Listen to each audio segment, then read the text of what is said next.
오늘은 지금부터 한 1시간 남짓 시간에 걸쳐서 경제학의 기본 개념에 대해서 이렇게 같이 생각해보는 시간을 갖도록 하겠습니다. 여러분이 경제학 교과서를 펼쳐보면 어떤 교과서든 다 그럴 겁니다. 이런 표현이 나오죠. 경제학은 어떤 학문인가? 답을 알고 있는 학생들이 많죠. 경제학은 선택에 관한 학문이다, 이렇게 나옵니다.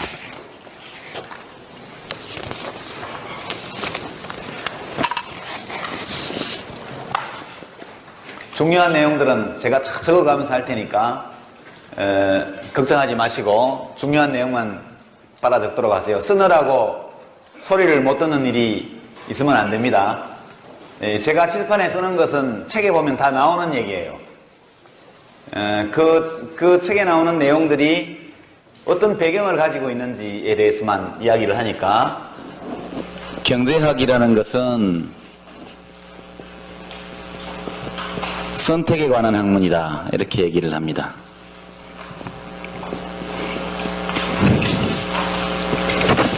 오늘 이 시간에 우리가 함께 한 번씩 이야기해 볼 어휘, 단어, 개념 이런 것들은 대부분 앞으로 우리가 이번 학기 강의에서 여러 번 쓰게 될 용어들입니다. 무엇에 관한 선택을 하느냐 하면 이제 이거 다 아는 얘기죠. 한쪽에는 유한한 자원 이렇게 돼 있고, 또 한쪽에는 무한한 욕망 이렇게 되어 있습니다. 욕망은 무한하고 욕망을 충족시키는 데 쓸 수 있는 자원은 한계가 있다. 그럼 거기서 자동적으로 선택이라는 문제가 나오게 되죠. 그 경제학자들은 이 문제에 관해서 늘 인간은 자원이 유한하다는 그런 환경에서 자기의 행복을 최대한 키우고 싶어하는 그런 욕망을 갖고 있기 때문에 잘 선택해야 된다. 유한한 자원을 어떻게 쓸 것인지를 잘 결정해야 무한한 욕망을 최대한 충족시킬 수 있다. 그래서 경제학은 그 선택을 연구하는 학문이다, 그렇게 이야기를 합니다. 굉장히 무미건조하죠. 아주 평화롭습니다. 그렇죠? 근데 실제 경제 현상은 그렇게 한가하지도 않고 평화롭지도 않아요. 옛날에는 선택을 좀 다르게 했죠. 무한한 욕망이 있고 자원은 유한하다. 뭘 선택하느냐? 사냥을 나가는 거죠. 전쟁을 치고 약탈하고 그랬던 시절이 있습니다. 지금은 거래를 통해서 우리가 고대나 중세기에 약탈, 전쟁, 살인, 대량 학살 이런 것들을 통해서 하려고 했던 것, 그것을 거래를 통해서 합니다. 여러분이 아즈텍 문명이라고 들어보셨죠? 저 남미에 코르테즈라는 유럽인이 배를 타고 400명이 아즈텍 문명을 침략해가지고 100만 명이나 되던 원주민들을 전부 몰살시킵니다. 문명을 완전히 파괴하죠. 금붙이는 전부 다 뜯어갑니다. 그것이 몇 세기 전에 유럽인들이 자기의 욕망을 충족시키는 자원을 획득하는 방법이었죠.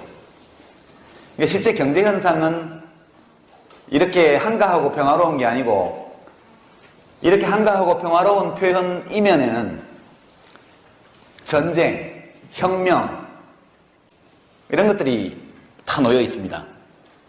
우리가 교과서에서 배우는 경제학은 실제로 일어나는 그런 많은 현상들을 다 눈을 감아버리고 합법적이고 아주 평화롭게 일어나는 거래만을 연구 대상으로 하고 있죠. 경제학은 사회과학이니까 인간을 탐구하는 학문이잖아요. 인간이 어떤 존재이며 인간이 왜 그렇게 행동하며 거기서 더 나가면 어떻게 행동하는 것이 좋으냐, 이런 것들을 연구하는 것이 인문학이자 사회과학인데, 이렇게 써놓고 보면 꼭 자연과학처럼 보입니다. 앞으로 우리가 보게 되겠지만 여러 가지 방정식이 나오고 그래프가 나오고, 그리고 최적화, 옵티마이징 이라고 해가지고 이런 곡선과 이런 직선이 어느 점에서 이렇게 접하는 점이 최적점이고, 뭐 조건이 변하면 이 직선이 이렇게 이동하고 저 곡선이 저렇게 이동해서 새로운 균형점에 도달한다, 이런 얘기들을 하고 있죠. 얼핏 보면 물질을 연구하는 학문 같아요. 그렇지만 경제학은 인간에 관한 학문입니다. 농담 삼아 하는 얘기지만 도대체 인간은 왜 자기의 무한한 욕망을 충족시키려고 할까요?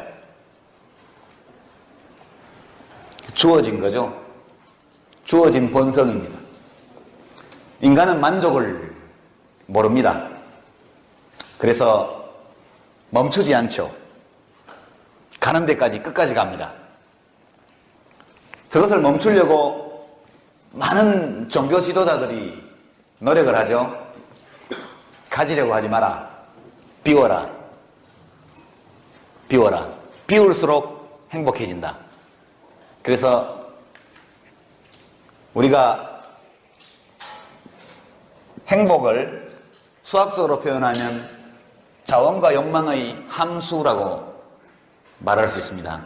우리가 원하는 것이 행복이라면 이 행복은 수학적으로 표현하면 function of, 뭐의 함수다 라고 얘기할 때 자원을 resource라고 하고 욕망을 desire라고 한다면 이렇게 할 수 있겠죠.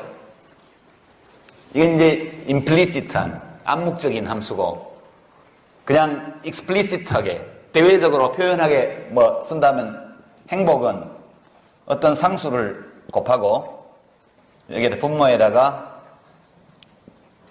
욕망을 넣고 위에다가 자원을 넣으면 이게 적당한 행복 방정식이 될 수 있겠죠. 그러니까 자기가 충족하고자 하는 욕망 가운데 얼마만큼을 충족시켰느냐, 그 비율을 나타내는 거고, 거기 적당한 상수를 곱하면 어떤 사람의 행복도를 재일 수 있을 겁니다. 근데 참 재밌는 것이 이게 무한하다고 했잖아요. 그죠? 무한하죠? 이 R은 유한한 숫자죠. 그럼 이 좌변에 뭐가 되죠?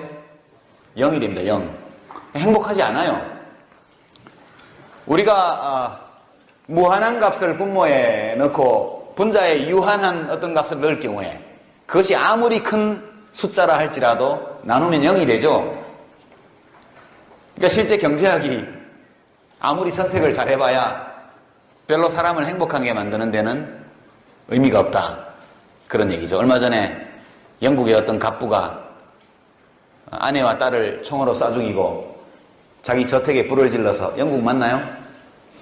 완전히 까맣게 탄 시체로 발견이 됐습니다. 어제 그저께 있었던 사건인 것 같은데. 어마어마한 백만장자, 지금 봤다 억만장자죠. 그 사람이 어떤 불행을 당했기에 자기의 아내라면 또 모르지만 자식을 쏴 죽인다는 것은, 만약 친자식이라면 자기하고 DNA가 유전자가 절반 일치하는 근친을 살해한 거거든요. 그래서 어지간한 불행 또는 절망감 이런 것이 없었다면 할 수 없는 일이죠. 그런 사례에서 보듯이 여기 아무리 큰 숫자가 들어가도 저절로 행복이 올라가는 것은 아니다. 이 상수의 작용이 있을 거라는 거죠. 어떤 사람은 이것을 조금만 키워도 이 값이 굉장히 커서 행복도가 올라가는 사람이 있고, 어떤 사람은 이 A 값이 너무 작아서 돈을 아무리 벌어도 별로 행복해지지 않는 그런 사람도 있을 수 있죠. 그래서 이 경제학의 정의라는 것은 철학적으로 보면 굉장히 어찌 보면 폭이 좁고 좀 천박하다, 이렇게도 말할 수 있습니다. 경제학자들은 그래도 마음이 편하죠. 이 일은 성직자한테 맡겨놓고 자기는 계속 선택에 관한 항목만 하면 됩니다. 어찌 보면 이런 생각을 하고 나면 경제학이 별 쓸모없는 것 같지만 그래도 쓸모가 많이 있습니다. 왜냐? 거의 모든 인간들이 다 무한한 욕망을 조금이라도 더 충족시키는 것을 행복으로 알고 그렇게 선택하기 때문에, 사람들이 그렇게 행동하니까. 그러니까 더 많은 것을 얻고자 하는 욕망, 더 많은 자리를 차지하고자 하는 욕망, 다른 어떤 경쟁 대상과 이 게임에서 이기려고 하는 욕망, 이런 것들은 생물에게 본원적으로 주어진 것이죠. 아메바에서 인간에 이르기까지. 이것은 벗어날 수 없는 것 같습니다. 사마천 이 사기에 기록해둔 3000년 전의 인간 모습이나 지금 우리가 이 대한민국이나 미국에서 보는 이 인간의 모습이나 거의 비슷하거든요. 지금 우리가 누리는 소비 수준은 사마천 시대의 왕 정도 돼야 누릴 수 있는 소비생활 수준입니다. 그러나 만족을 모르죠. 풀과 나무에서부터 인간에 이르기까지 이 행성에 존재하는 모든 생물의 DNA는 같은 언어로 쓰여져 있거든요. 4가지 생물학적 언어로 기록되어 있습니다. 그러니까 거슬러 올라가면 아메바가 우리의 조상인 거죠. 그렇습니다. 하여튼 인간은 무한한 욕망을 가지고 있고 그걸 조금이라도 더 충족하기 위해서 애쓰는 그런 존재가 맞습니다. 이 경제학에 대한 정의의 밑바닥에 깔려있는 공리는 아까 말한 것처럼 인간은 이기적이다라는 공리입니다. 또는 합리적이다. 이것은 같은 말입니다. 여러분은 경제학자들이 합리적 행동이다라고 이야기할 때 그 합리적이라는 표현 속에 도덕적으로 올바르다든가 인간적으로 이해할 만하다든가 이런 내용이 전혀 담겨있지 않다는 점에 유념하시기 바랍니다. 경제학에서 합리성이라는 것은 이기성과 같은 뜻입니다. 이기적으로 행동하는 사람이 합리적인 사람인 거죠. 그래서 인간을 가리켜서 호모 에코노미쿠스 이렇게 말을 합니다. 경제인. 이 경제인을 좀 더 구체적으로 설명하면 경제학 교과서에 등장하는 인간 또는 개인은 어떤 존재냐? 인간은 왜 사느냐?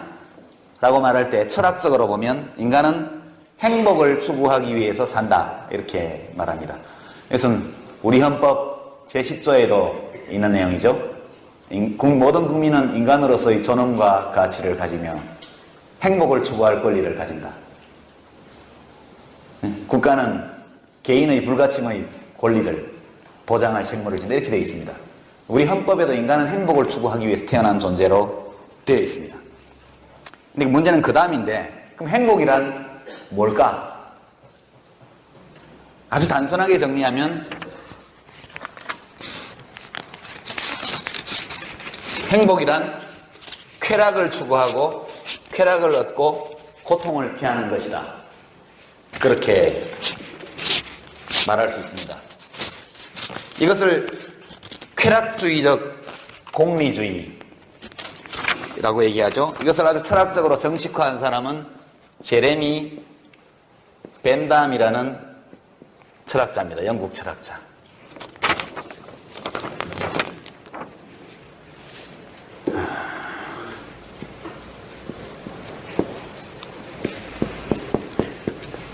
조심하셔야 됩니다.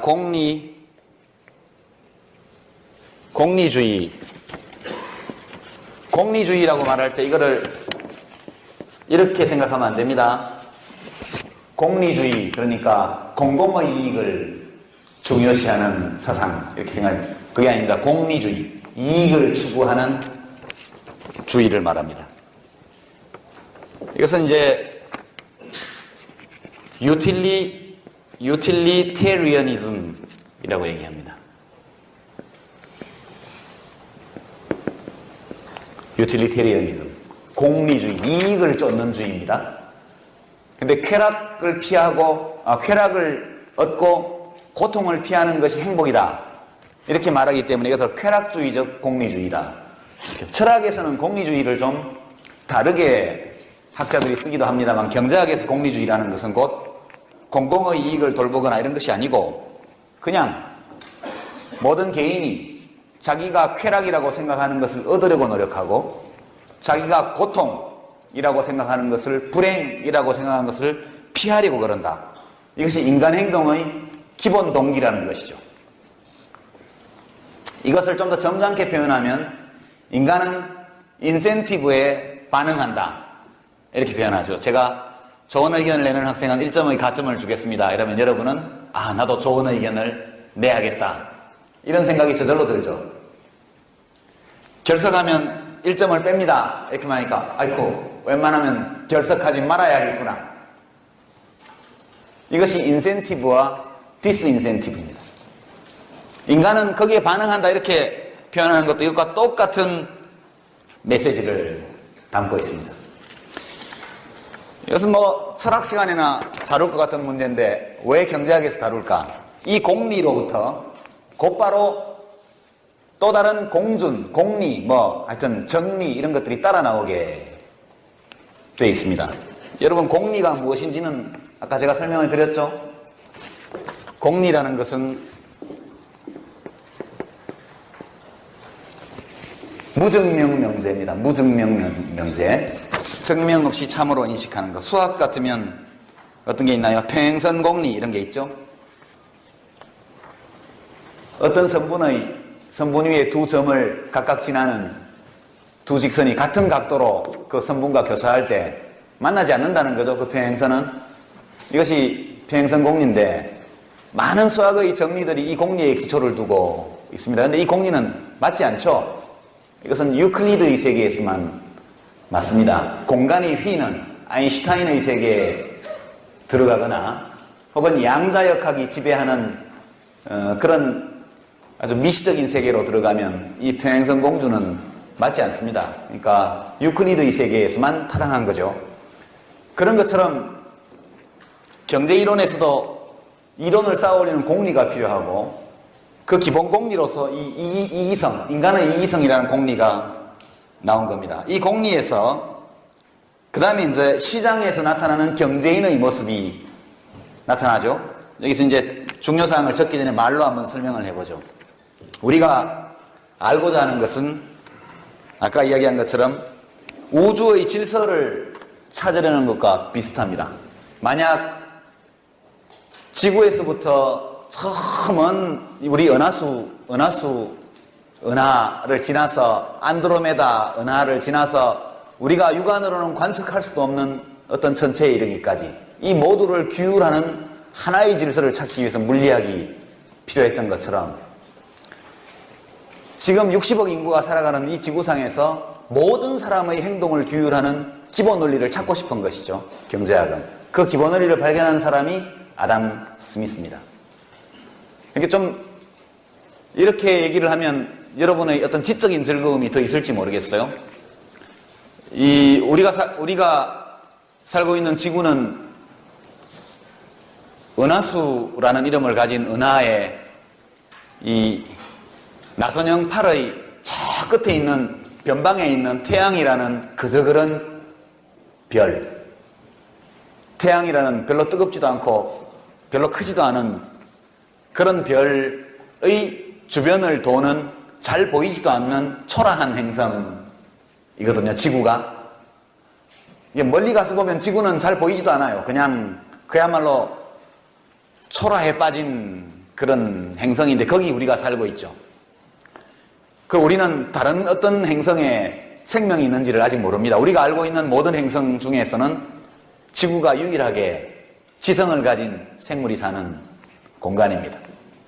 근데 요 별볼이 없는 별에 사는 인간이 그러니까 지금까지 인간이 생각하는 우주에 있는 은하의 숫자가 1000조 개, 1000억 개라고 합니다. 1000억 개 정도. 각각의 은하는 또 1000억 개 정도의 별을 가지고 있어요. 행성의 숫자는 별의 숫자보다 훨씬 많기 때문에 되게 하나의 은하에는 1조 개의 행성이 있을 것이다. 이렇게 1조 개의 행성이 있는 은하가 1000억 개가 있다는 거죠. 우주에. 근데 우리가 이 작은 행성에 살면서 뉴턴이 발견한 것이 뭐냐? 그 광대한 또는 무한 우주라고 말할 수 있는 이 코스모스를 규율하는 물리적 법칙이 우리 지구상에서 일어나는 일상적인 일을 규율하는 질서와 같은 질서라는 거죠. 같은 구성, 같은 원리. 그러니까 이 원리를 발견했을 때 그 뉴턴이 느꼈던 희열, 기쁨 이런 것들을 여러분이 좀 상상이 되십니까? 놀라운 발견이죠. 우주 전체를 지배하는 물리법칙. 아담 스미스는 지구 전체를 관통하는 경제법칙을 찾아냈다고 생각을 했죠. 그것이 이제 국부론 1776년에 나온 책입니다. 그리고 이제 그로부터 시작해서 많은 세부 사항들을 연구하는 경제학 이론들이 나오기 시작합니다. 이 경제인이라는 관념은 우주를 구성하는 최종 단위가 원자다라고 말하는 것과 똑같습니다. 이 모든 경제 현상의 기저에 내려가면 개인이 있다는 것이죠. 개인. 호모 에코노미쿠스. 그가 어떻게 생각하고 어떻게 행동하느냐에 따라서 모든 경제적 질서가 만들어진다. 이런 개념입니다. 그러니까 인디비두움 이라는, 이것도 라틴어에서 나온 단어, 개인이라는 이 하나의 경제 주체라는 것은 전 우주를 구성하고 있는 하나의 원자 비슷한 것 또는 분자 비슷한 존재로 보면 됩니다. 그러니까 우리가 원자를 볼 수 없죠. 그렇지만 원자가 존재하고 있다는 걸 알고 있죠. 이런 경제인을 우리가 잘 볼 수 없습니다. 우리가 현실에서 보는 인간은 다 다를 뿐만 아니라 이기적이지도 않은 인간도 많고 또 이기적이라 할지라도 꼭 이기적으로 행동하는 것도 아니에요. 우리가 보는 구체적인 인간은 이 호모 에코노미쿠스와는 다릅니다. 그렇지만 그 사람의 행동을 규율하는 그 기저에 놓여있는 기본 법칙을 이야기하려면 역시 이기성의 원리를 들 수밖에 없다는 거죠. 그리고 경제학에서는 그래서 극단적인 형태로 만들어냅니다. 이 인간은 여러분들이 다 호모 에코노미쿠스의 일원이라고 한 사람이라고 생각할 때 이 사람은 여러 곳에 나타나요. 우리가 살고 있는 이 사회가 경제적으로 어떻게 조직되어 있는가, 어떤 법칙에 의거해서 마치 행성과 행성이 일정한 관계를 맺고 있는 것처럼 또 행성과 그 행성이 속한 하나의 태양 내행성계, 태양계가 만들어져 있고 그 태양계가 은하수 성단에 속해 있어서 또 관계를 맺고 있고 그 은하수 성단이 이 무한팽창하는 우주 속에 하나의 구성 부분으로서 일정한 질서에 따라서 관계를 맺는 것처럼 우리 모두 다른 특정한 개성을 가진 개개인이지만 우리 모두가 하나의 공동체 안에서 하나의 경제단위 안에서 또는 이 지구적인 차원의 시장에서 서로 어떤 원리에 입각해서 관계 맺고 있는가, 이것을 발견하기 위해서 경제인이라는 관념을 만들어낸 거죠. 여러분이 아침에 눈을 뜨고 밤에 잠자리에 들 때까지를 생각해보면 이 호모 에코노미쿠스가 어떤 존재인지 알 수 있습니다. 여러분은 우선 상품 시장에서 소비자로 나타나요. 그렇죠? 여러분은 상품 시장에서는 다 소비자로 나타납니다. 유한한 자원, 이런 여러분의 호주머니에 있는 한 달치 용돈이 되겠죠. 무한한 욕망, 하고 싶은 게 무지하게 많죠. 자기에게 주어져 있는 금전적인 능력을 가지고 어떤 선택인가를 해서 무언가를 사는 겁니다. 서비스를 사건, 재화를 사건. 여러분이 닌텐도를 살 수도 있고 돈이 생겼을 때 100만 원이 갑자기 길 가다가 100만 원을 주었다. 라고 말할 때 닌텐도 DS 대학생도 한다 그러대. 그 돈 가지고 뭐 오늘 저녁에 축구평가전 하나요? 뭐 상암동 구장에서 한다. 그러면 축구표를 끊을 수도 있겠죠. PC방에 갈 수도 있고 당구를 칠 수도 있겠고, 여하튼 사람들은 지가 행복하다고 생각하는 일을 해요. 구입합니다. 그 서비스 또는 재화를 구입합니다. 여러분은 소비자로서 시장에서 맨날 돌아다니면서 영향을 미칩니다.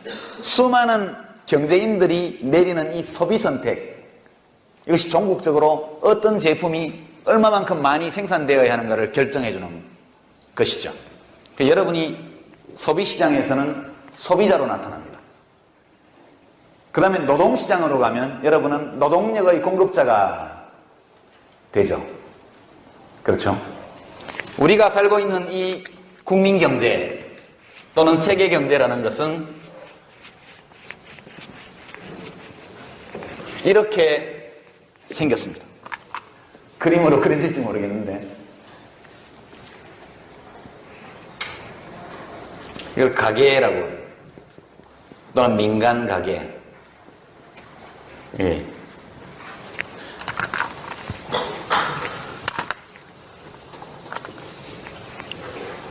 이것은 소비단위입니다. 소비단위. 이쪽에 기업이 있습니다. 기업은 생산 요소를 모아서 그것을 조합해서 상품과 서비스를 만들어내는 곳입니다.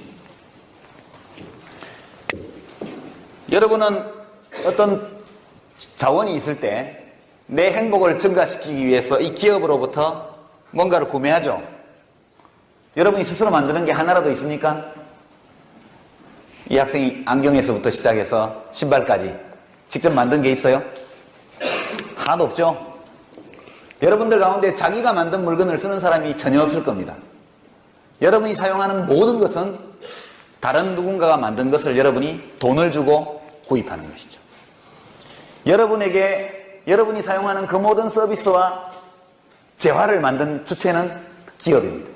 그것이 뭐 1인 가내 수공업으로 만든 귀걸이든 또는 엄청나게 대량 생산한 바바라 슈즈든, 요즘 뭐 바바라 슈즈인가요? 여자분들 밑창 없는 예쁜 신발을 많이 신고 다니던데, 대량 생산된 것이든 그것은 전부 다 기업 활동입니다. 무엇인가를 생산하죠. 그러면 우리가 살고 있는 행성에 대해서는 묘사를 많이 했으니까 이 행성 안에서 우리가 살아가는 방식을 묘사하면 이렇습니다. 뭐가 가죠? 재화와 서비스가 갑니다. 그죠? 미용실에 가서 컷을 하면 그 미용실은 기업이고 여러분은 그 기업으로부터 머리카락을 자르는 서비스를 구입하는 게 됩니다. 뭐가 갑니까? 돈 줘야지, 돈. 화폐가 갑니다. 이건 경제학 개론 교과서에 다 나와 있는 그림이에요. 근데 여러분은 이 화폐를 어디서 얻죠? 기업에서 얻어야죠. 일해주고. 기업의 경영자라 할지라도 가서 경영노동을 하고 돈을 받는 거니까, 또는 기업에 돈을 빌려주고 이자를 받든가. 이 화폐는 기업에서 여러분에게로 와야 됩니다. 화폐가 다시 오죠. 그 대신에 여러분은 뭘 주느냐? 생산 요소를 줍니다. 생산 요소. 노동력 또는 자본을 주면 자본을 일정 기간 동안 빌려준 대가로 이자를 받고, 자기 노동력을 제공하면 임금을 받게 되죠. 끝없이 도는 구조를 갖고 있습니다. 여러분 자신은 다 기업에서 일을 하고 있고 돌아오면 다 소비자입니다. 이 호모 사피엔스는 여기 가면 노동자가 되기도 하고 사장님이 되기도 하고 그렇게 되지만 집에 돌아오면 똑같은 소비자가 되는 것이죠. 이 민간 가게는 자기가 가지고 있는 생산 요소, 노동력, 자본 이런 것들을 기업에 제공해주고 화폐를 받습니다. 이것이 임금소, 근로소득, 자산소득 이렇게 됩니다. 물론 이 중에는 중간에는 은행이 끼어있죠. 은행, 주식시장 이런 것도 끼어있긴 하지만 단순하게 보면 기업은 화폐를 주고 이 화폐를 다시 땡겨옵니다. 이 사람들이 여기 와서 만든 물건, 서비스를 민간 가게에 주는 대신 그래서 한쪽으로는 생산 요소가 기업으로 흘러가고 이 생산 요소가 결합된 재화와 서비스가 가게로 갑니다. 그 반대 방향으로 화폐가 흘러다니죠. 이것이 가장 단순한 국민경제의 질서입니다. 여기 이해가 되죠? 우리가 이렇게 살아간다는 것은 누구도 이 순환에서 빠져나와서는 생존할 수 없습니다. 모든 국민들이 다 이 순환에 들어가 있습니다. 여기서 빠져나오는 사람이 있긴 해요. 경제활동을 전혀 하지 않고 오로지 국가의 보조금에 의거해서 살아가는 사람들은 이 순환에 들어있지 않습니다. 경제활동을 하는 사람은 모두가 이 흐름 속에 다 들어가게 되어 있죠. 이 생산 요소가 거래될 때 여기 요소시장이 형성됩니다. 노동시장, 자본시장 이런 것들이 전부 여기서 거래되는 것이죠. 자본시장에서는 이자율이 결정되고 노동시장에서는 여러분들이 받을 임금 수준이 결정됩니다. 여러분들이 대학에서 교육받는 것은 이 시장에서 높은 평가를 받아가지고 많은 급여와 보너스와 이런 걸 받고 싶어서 공부하는 거죠. 심지어 경영자 노동시장까지 있지 않습니까? CEO 시장, 전문 경영인 노동력 시장까지 있습니다. 그래서 하나의 시장이 아니고 여러 갈래로 세분되어 있는 시장이고 좋은 조건으로 노동력이 거래되는 시장에 진입하기 위해서는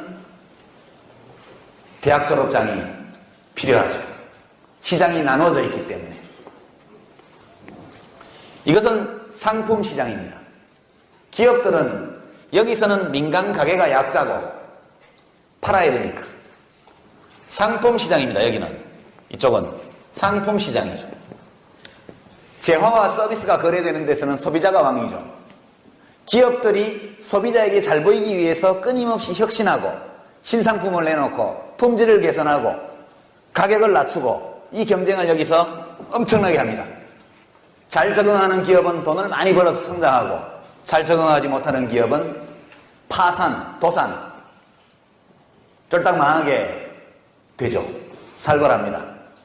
이것이 국민경제의 기본 구조입니다. 우리 모두가 이 속에 들어와서 상품시장에서는 소비자로 자기 선택을 하고 생산 요소 시장에서는 공급자로 행동을 합니다. 이것만 있는 게 아니죠. 자, 이제 주변 걸 한번 지워보죠. 이렇게 여기 뭐가 왔다 갔다 하는지는 여러분이 다 적었고 경제 주체가 하나 더 있습니다.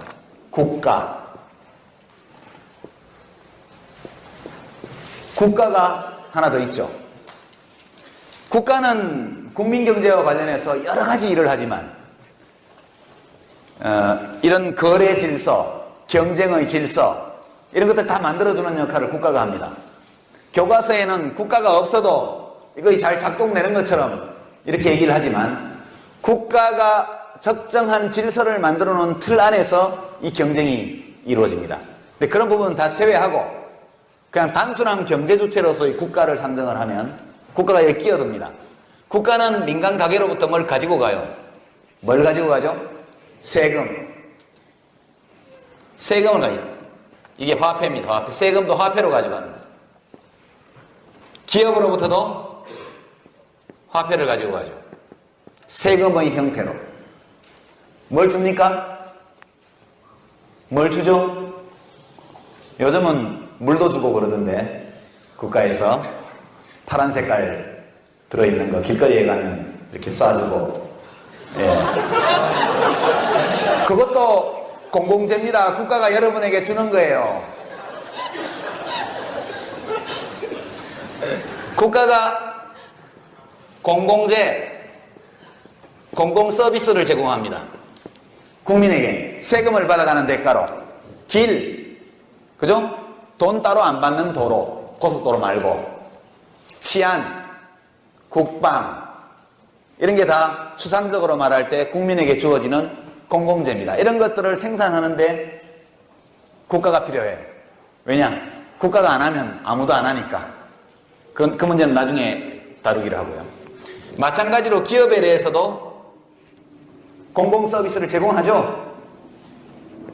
공공재를 줍니다. 여기서 국가는 민간에 맡겨놨을 때 잘 이루어지지 않는, 그러나 사람이 잘 살아가는 데는 필요한 공공 서비스와 공공재를 제공하고 그 대신 세금을 받아가는 그런 주체로 등장합니다. 잘 사는 나라는 어떤 나라냐? 여기 뭐가 많이 흘러다니는 나라가 잘 사는 나라입니다. 이것을 물통 세계가 연결되어 있는 순환 시스템으로 생각을 한다면 그 파이프가 크고 그 안에 물이 많이 흘러다니는 나라, 그리고 갈수록 물이 점점 늘어나는 나라, 이런 나라가 잘 사는 나라고 성장하는, 발전하는 나라입니다. 이 파이프가 가늘어지고 거기 물이 마르면 그 나라는 경제적으로 퇴락하는 나라가 됩니다.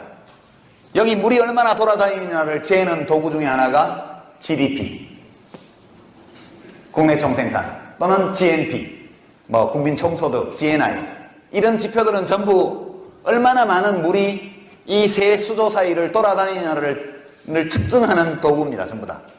그렇게 이해를 하시면 되고요. 이걸로 끝나는 게 아니죠.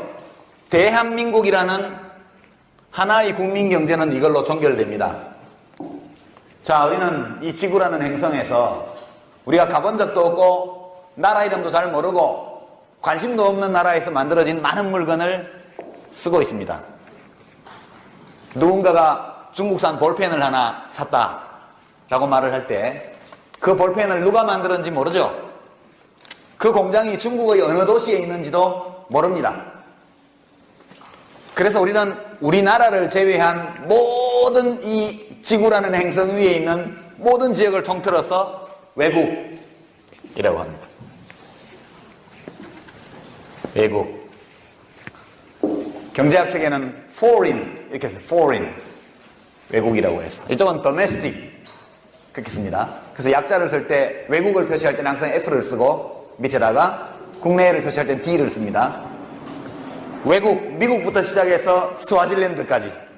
스와질랜드는 보니까 최근에 임금님이 11번째인가 12번째 왕비를 간택하는 행사를 하는데 10대 후반의 소녀들이 몇만 명이 모여서 무슨 리드 댄스인가요? 갈대춤인가 그거를 토플리스로 그렇게 그런 기사를 봤는데, 하여튼 미국서부터 스와질랜드까지 전부 다 합쳐서 외국입니다.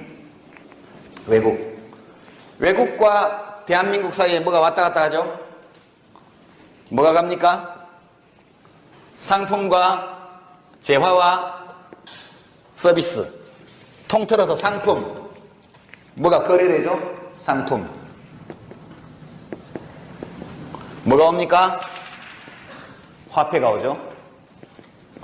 동시에 외국에서 우리나라로 상품이 옵니다. 상품. 반대쪽으로 화폐가 가죠. 이 순환이 있습니다. 이게 이제 해외 부문이라고 말하는 거죠. 이 수조의 물이 여기서만 도는 게 아니고 밖으로도 흘러나가고 밖에서 들어오기도 합니다. 적게 나가고 많이 들어오면 여기 물이 늘어나겠죠. 많이 나가고 적게 들어오면 물이 줄어들겠죠. 그래서 여러분, 수출 많이 하면 다 좋아하죠. 수입이 많이 늘어나면 걱정하죠. 그렇습니다. 근데 한 나라의 경제 수준이라는 것은 원래는 이게 관계가 없어요. 자체의 능력과 실력으로 결정되는 겁니다. 단기적으로는 이것이 영향을 미칩니다. 그러나 어느 나라든 50년, 100년 계속 경상수지 흑자만 볼 수도 없고 50년, 100년 적자만 볼 수도 없고 그렇습니다. 이것은 균형 상태에 있는 것이 정상입니다. 요즘 이제 우리가 관심이 많은 환율, 여기서 거래를 할 때 여기는 전부 똑같은 화폐를 사용합니다. 10,000원짜리 수표 온라인 송금하고 그렇게 하죠. 여기는 서로 다른 화폐가 사용되죠. 그래서 여기서 외환시장이 형성됩니다. 환율이 결정되고 이 외국과의 관계 속에서 환율이 결정됩니다. 국제금융시장이 여기 위치하는 거죠. 국제상품시장도 여기에 있습니다. 이렇게 돼서 외국을 하나로 썼지만 입체적으로 쓰면 대한민국이 동그랗게 하나의 행성처럼 있고 그죠? 그리고 주변에 수많은 다른 행성들이 있고 그 행성과 지구라는 우리나라나 대한민국이라는 행성 사이에 구름다리 또는 파이프라인이 있어서 그걸로 서로 교신하면서 물건을 주고받고 하는 거죠. 이것이 우리가 이 지구상에서 만들어져 있는 수많은 개별적 국민 경제들이 내부에서 작동되는 방식이고 외부로 연결되는 방식입니다. 우리는 이런 세계에 살고 있습니다. 여기서 잘 살려면 황금률에 따라야 됩니다. 황금률이 뭐죠? 도덕적 황금률. 남이 너에게 해주기를 네가 원하는 것을 먼저 네가 남에게 해줘라. 그게 도덕적 황금률이죠. 이것을 잘 하는 사람이 부자가 됩니다. 왜냐하면 상품 시장에서 많이 팔리는 물건, 요소 시장에서 많이 팔리는 기능, 기술, 지식, 이 모든 것들이 남이 많이 원하는 것이기 때문에 그렇습니다. 이 자본주의 사회의 기본 질서라는 것은 나의 욕망을 충족시키고 싶으면 남의 욕망을 충족시키는 방법을 찾아야 한다는 거죠. 남에게 아무짝에도 쓸모가 없는 사람은 굶어 죽습니다. 자기가 아무리 잘나도 직장을 잡을 수 없죠. 누군가가 나를 필요로 해야 내가 취직을 할 수 있습니다. 내가 만드는 물건이 누군가의 욕망을 효과적으로 충족시키는 수단이 되기 때문에 사람들이 내가 만든 물건을 사려고 아우성쳐야 내가 부자가 되죠. 이런 원리로 조직되어 있는 사회입니다. 자본주의 또는 시장경제라고 하는 것은 여기서 이제 우리가 하나씩 보겠습니다. 이 민간 가게에 우리가 소비자로 나타날 때 우리는 어떻게 행동하는가? 그 다음에 공급자들은 기업입니다. 상품과 서비스를 공급하는 기업들은 어떻게 행동하는가? 이 무한한 욕망과 기업은 무한한 이윤에 대한 욕망이 있겠죠? 소비자는 무한한 소비에 대한 욕망이 있습니다. 이 욕망을 충족시키기 위해서 우리 호모 에코노미쿠스가 소비자일 때, 생산자일 때, 또는 수요자일 때, 공급자일 때 어떻게 행동하는가? 만일 모든 사람이 동일한 원리에 입각해서 행동한다면, 그렇다면 우리는 국민 경제에 어떤 변화가 일어날 것인지, 무슨 일이 사건이 벌어졌을 때 그 다음에 무슨 일이 그 결과적으로 나타날 것인지에 대해서 예측을 할 수 있죠. 또는 예측까지 아니더라도 도대체 왜 이런 일이 벌어지는가에 대한 이해를 할 수 있겠죠. 여기까지 혹시 질문? 알아듣지 못할 설명이 있습니까? 쉽죠, 여기까지는? 앞으로도 계속 쉽습니다.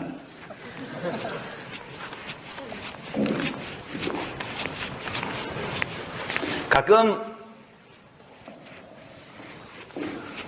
의문을 가지죠. 사람들은 왜 전쟁을 할까? 전쟁은 왜 일어날까?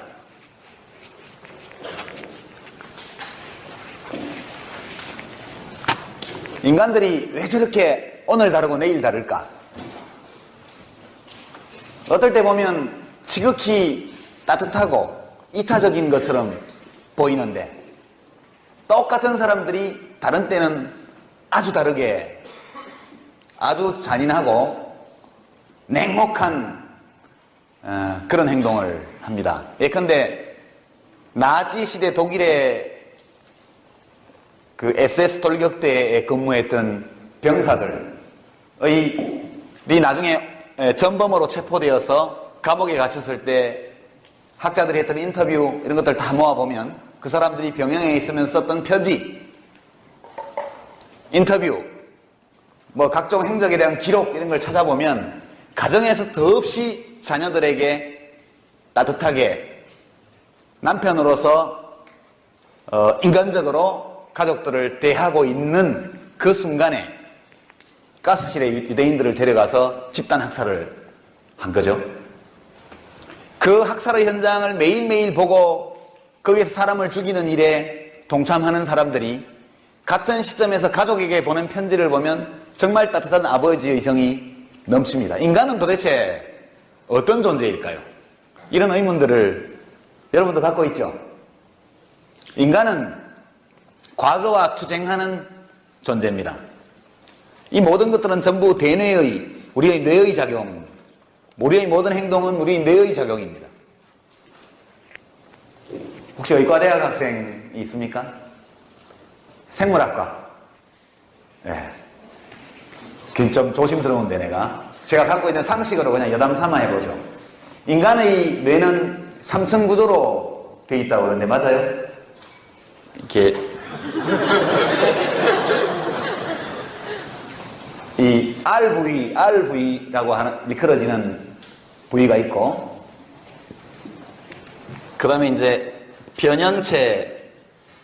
변연체라고 불리우는 곳이 있고, 이 피질, 대뇌 피질이 있습니다. 여기까지는 맞죠? 맞을 겁니다, 아마. 이 RV라는 것은 긴 진화 과정에서 파충류 시대에 만들어진 거래요, 이게. 파충류들은 신체 접촉을 안 하죠? 파충류가 자기 새끼를 핥아주고 안아주고 껴안아주는 거 봤습니까? 신체 접촉이 없어요. 컨택이 없습니다. 닥치는 대로 잡아먹죠. 이 변연체라는 것은 포유류 단계에서 형성된 거. 진화 과정에서 뇌가 옛날 것을 완전히 버리는 것이 아니고 그 위에 계속 쌓아갑니다. 유지 보수를 하면서. 이것은 포유류 단계에서 생겨난 거라고 그래요. 대뇌 피질은 영장류에서 볼 수 있는 겁니다. 탐욕, 증오감, 혐오감, 이런 것들, 힘 있는 자에 대한 굴종, 이런 것들을 모두 처리하는 것이 이 R이라고 일컬어지는 이 파충류 시대에 만들어져 있는 우리 자아의 일부에서 하는 일입니다. 위로 올라갈수록 더욱더 인간적인 고등동물의 특징으로 일컬어지는 행위들을 여기서 결정하죠. 제일 인간에게 두드러진 부분은 대뇌 피질인데, 여기 타인에 대한 배려, 그 신체 접촉에 대한 선호, 평화에 대한 갈망, 진리에 대한 욕구, 이 모든 것들이 다 대뇌 피질이 담당하고 있는, 이것이 이제 인간이라는 영장류에게만 있는 것이죠. 이런 정도의 기능은. 사실 그 SS 돌격대원의 뇌 속에도 똑같은 구조가 있었으니까 히틀러가 파충류 시절의 뇌가 담당하는 잔혹한 일들을 벌여놨을 때 이 본능은 그걸 따라가는 거죠. 그리고 많은 사람들이 저녁에 집에 편지를 쓸 때는 대뇌 피질이 가동되는 겁니다. 이 모두가 다 우리 자신의 일부입니다. 평화롭게 교섭하고 거래하고 서로 이익이 되는 경제행위를 하는 이것들은 대뇌 피질과 관련이 되어 있죠. 근데 그러면서도 상대를 속이거나 착취해 먹거나 짓밟아 버리려고 하는 이 욕망은 대개 이 R이라고 일컬어지는 이 부위와 관계가 있습니다. 인간은 개인의 마음 속에서도 또 인간 집단 속에서도 이 원시적이고 충동적인 파괴 본능, 이런 것들과 대뇌 피질에서 작용하는 이 문명적이고 인간적인 어떤 욕망, 이것 사이에 늘 갈등이 일어나는, 전쟁이 벌어지면 얘네들이 우리들의 뇌를 지배하게 되겠죠. 그렇습니다. 한 사회가 때로 대뇌 피질의 압도적인 힘을 느낄 수 있는 시대가 있는가 하면, 똑같은 사회가 어느 다른 시대에 가면 자꾸자꾸 뇌의 아랫부분이 위력을 발휘하는 그런 일도 볼 수가 있습니다. 독일을 예를 들면, 우리나라를 예를 들면 자꾸 오해가 생기니까, 독일을 예를 들면 바이마르 공화국 시대가 좋았던 시절이라면 나치 시대는 아주 인류의 문명사를 뒤로 돌리는, 그러니까 수백만 년 전, 수천만 년 전에 인간이 있었던 상태, 그때 있던 두뇌 기능, 이런 것들이 살아 올라오는 그런 나치 시대를 맞이하게 되죠. 그러다가 전쟁이 끝나고 나서 독일 연방공화국이 성립하고 나니까 또 독일은 굉장히 점잖은 문명국가로 또 가는 것이죠. 우리들 속에는 여러 개의 자아가 있는지 모르죠. 경제학의 영역에서도 마찬가지입니다. 소비자로서 경제인 호모 에코노미쿠스가 어떻게 하느냐. 이것이 소비자 행동 이론입니다.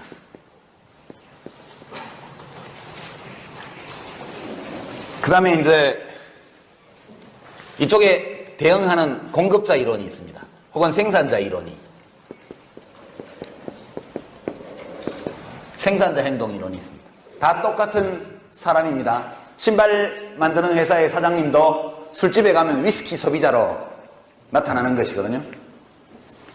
사람은 행복을 추구합니다. 소비자로서. 이 행복을 아까 공리주의라고 할 때 유틸리테리언이즘이라고 얘기했습니다. 유틸리티.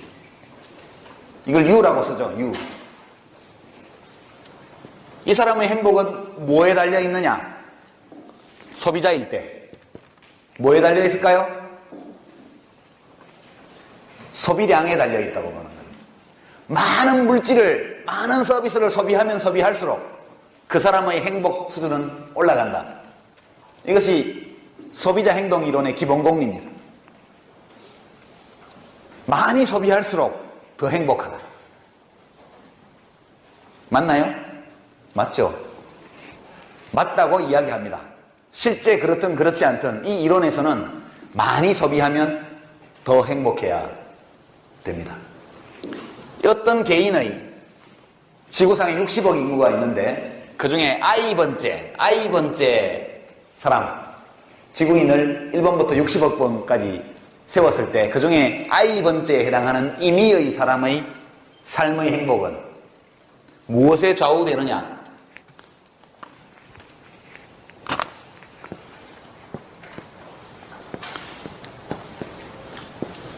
그 사람이 소비하는 양의 함수다. 그런 얘기예요. 그러니까 여러분이 수학적 표현을 두려워하지 마십시오. 이게 굉장히 편리합니다. 어떤 사람의 행복, 만족, 하여튼 어떤 의미든 어떤 사람의 행복의 수준은 그 사람이 소비하는 재화와 서비스의 양에 달려있다. 이 말을 수학적으로 표시하면 이렇게 됩니다. CI라는 것은 I번째 사람의 소비량을 말하는 거죠. 여기 I를 넣는 데는 이유가 있습니다. 그냥 쓴 게 아니고. 그리고 이제 여러분이 한계효용 체감의 법칙 들어보셨죠? 한계효용 체감의 법칙 또는 멜더스의 인구법칙. 식량은 산술급술적으로 1, 2, 3, 4, 5, 6, 7, 8 이렇게 증가하지만 인구는 기하급수적으로 2, 4, 8, 2, 4, 16, 32 이렇게 증가하면 어느 시점에선가 식량 부족으로 사람들이 대규모 굶어 죽는 사태가 오는 것이죠. 이것이 멜더스의 인구법칙입니다. 이 인구법칙의 배후에 있는 것이 한계 생산력 체감의 법칙. 제한된 토지에 계속 많은 사람을 집어넣으면 생산량이 늘긴 늘겠지만 노동력을 많이 투입하는 만큼 그에 비례해서 늘지는 않을 것이다. 최종적으로 투입되는 한 사람의 일꾼의 노력, 그것은 아주 조그만 그런 생산물의 증가밖에 갖고 오지 못할 것이다. 이런 게 이제 멜더스의 인구법칙입니다. 그 배후에 있는 것이 한계 생산력 체감의 법칙인데, 한계 효용 체감의 법칙은 어떤 사람이 밥을 먹을 때 첫 숟갈보다는 50번째 숟갈이 맛이 없을 거다, 그런 뜻입니다. 경험적으로 여러분의 경험과 일치하죠? 배가 많이 고파서 식당에 갔는데 첫 술이 제일 맛있죠? 아직 배가 고프니까 몸에서 아우성을 칩니다. 먹을 걸 달라고. 들어가면 곧바로 세포들이 활성화돼 가지고 만세를 부르고 난리가 나죠. 점점 많이 들어가서 이제 위에 밥이 이렇게 차가지고 윗부분에 있는 신경세포를 건드려서 뇌로 이렇게 갑니다. 이제 꽉 찼다. 이게 뇌로 가면 그때부터는 밥을 먹기 싫어져요. 심지어 밥을 남기기도 하죠. 먹기 싫어서. 첫 번째 먹었던 한 숟갈은 굉장히 맛있었는데 한 30번째 숟갈은 별로 맛이 없어요. 이게 헬름홀츠라는 생리학자가 발견한 한계 자극 체감의 법칙에서 온 겁니다. 그러니까 같은 자극을 사람의 몸에 계속 가하면 그 자극을 느끼는 정도가 처음보다 뒤로 갈수록 약해진다는 거죠. 사람이 그 자극에 익숙해지는 겁니다. 또는 그 자극 어떤 찌름이 주는 한계 자극, 최종적인 마지막에 찔렀을 때 그것이 그 사람에게 느끼게 하는 자극의 정도가 줄어든다는 겁니다. 이 사람은 많이 소비할수록 더 행복해지는데 소비량이 늘어나면 늘어날수록 한 단위를 더 소비했을 때 느끼는 행복의 증가분이 줄어든다. 직관적으로 이해가 되죠? 듣기 좋은 꽃노래도 한두 번이다. 같은 노래도 10번 들으면 지겨워지죠.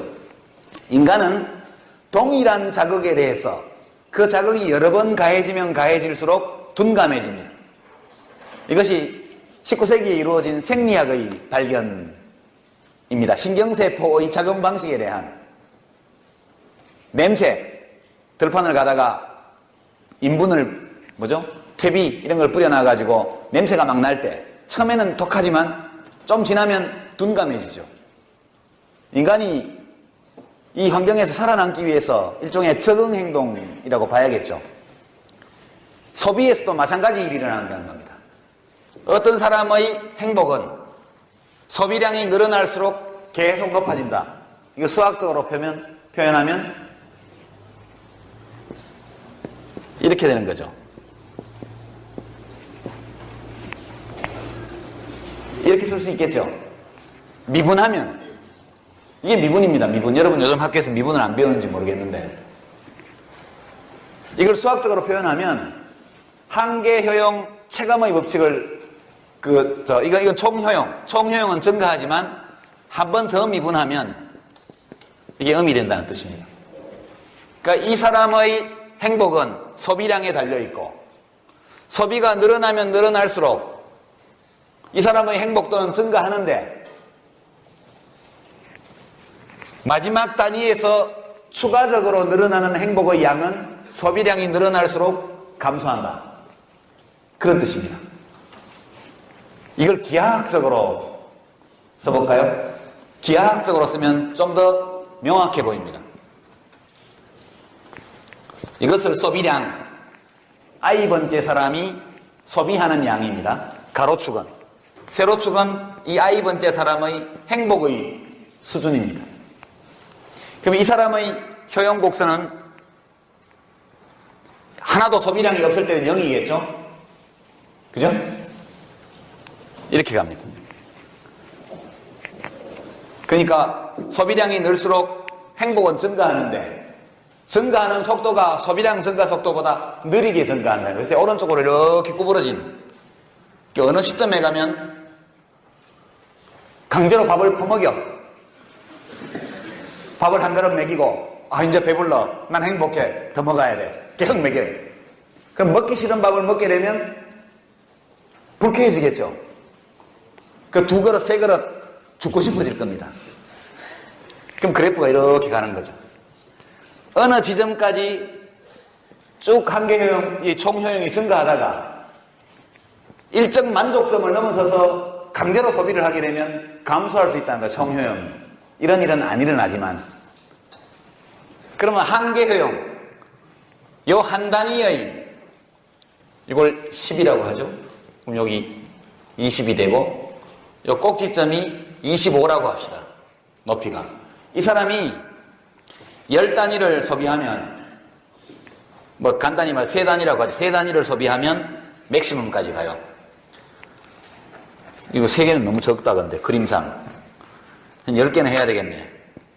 10개는 해야 되겠다. 그림상. 그러니까 첫 번째 단위를 소비했을 때 숫자로 나타내서 이 사람의 효용이 10단위가 늘어난 거죠. 두 번째 단위를 하니까 이게 한 15 됐다 이거예요. 두 번째 단위 5밖에 안 돼요. 이런 식으로 우리가 가상적으로 수없이 쪼갠다고 생각하면 이런 곡선이 나오는 거죠. 최초의 한 단위는 10이라는 한계 효용, 추가적인 효용을 마진을 한 마지막 한 단위를 소비했을 때 얻게 되는 추가적인 행복, 이걸 한계 효용이라고 합니다. 10이다가 두 번째는 5가 되죠. 그렇게 해서 이렇게 되는 겁니다. 10단위를 소비했을 때 총 효용은 최고점에 가고 한계 효용은 제로가 돼요. 더 매기면 한계 효용은 총 효용도 감소하고 한계 효용은 마이너스로 가게 됩니다. 이거 그냥 단순한 대수학적 혹은 기하학적 표시에 불과해요. 말로 하면 어떤 사람의 행복은 그 사람의 소비량에 달렸다. 소비량이 증가할수록 행복도 증가하지만 소비량이 늘어날수록 행복의 증가 속도는 떨어진다. 이것이 한계효용 체감의 법칙입니다.